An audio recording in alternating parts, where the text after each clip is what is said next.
Hey everyone, welcome back to my YouTube channel. मेरा प्रियंका है। आज मैं आप लोगों के लिए द्विगु समास और बहुब्रीहि समास का टॉपिक लेके आई हूँ, जो ट्रिक के साथ क्लास 10th में सबसे ज़्यादा इसी से क्वेश्चन पूछता है, द्विगु समास और बहुब्रीहि समास से। तो चलिए क्लास की शुरुआत करते हैं। क्लास अच्छी लगेगी तो मुझे सब्सक्राइब कर लीजिएगा, लाइक कीजिएगा और अपने दोस्तों के पास शेयर कीजिएगा।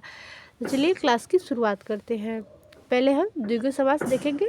द्विगु समास का ट्रिक होता है, पहला पद संख्यावाची होता है तथा समस्त पद से समूह का बोध होता है। इसमें पहला पद संख्यावाची होगा तो आप लोग को मतलब जान जाएंगे कि ये द्विगु समास है।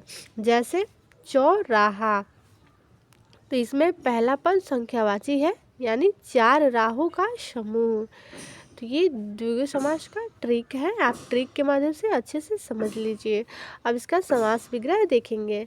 पहले समस्त पद देखेंगे, फिर समास विग्रह देखेंगे। समस्त पद में पहला है चौराहा, तो इसका समास विग्रह होगा 4 राहों का समूह। और दूसरा है पंचवटी, तो होगा 5 वटों का समूह। और तीसरा है दोपहर, यानी इसका समास विग्रह होगा 2 प्रहरों का समूह। चौथा है त्रिरत्न, यानी 3 रत्नों का समूह।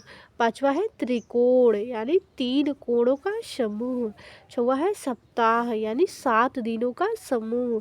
सातवां है त्रिभुज, यानी 3 भुजाओं का समूह। इस प्रकार आठवां है नवग्रह, यानी 9 ग्रहों का समूह।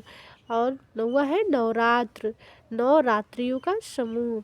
इसी प्रकार 10वां है त्रिलोक, यानी 3 लोकों का समूह। अब देखेंगे बहुब्रीहि समास। इसका ट्रिक देखेंगे। दोनों पदों की अप्रधानता होती है, यानी किसी तीसरे पद प्रधान या कोई तीसरा अर्थ निकलता है, या देवी देवताओं के नाम के लिए एक शब्द विशेष आता है। जैसे चक्रपाणि, इसका होगा चक्र है हाथ में जिनके, अर्थात विष्णु। ये चक्रपाणि यानी विष्णु के लिए ये प्रतीत किया गया है। आप देखेंगे समास विग्रह। पहले हम समस्त पद देखेंगे, फिर उसका समास विग्रह देखेंगे। समस्त पद में पहला है दशानन, इसका होगा 10 है आनंद जिनके, अर्थात रावण। दूसरा है लंबोदर, यानी लंबा है उधर जिसका, अर्थात श्री गणेश। और तीसरा है बीड़ा पाड़ी, यानी बीड़ा है हाथ जिनके, अर्थात सरस्वती। चौथा है त्रिलोचन, यानी 3 है लोचन जिनके, अर्थात शिवजी।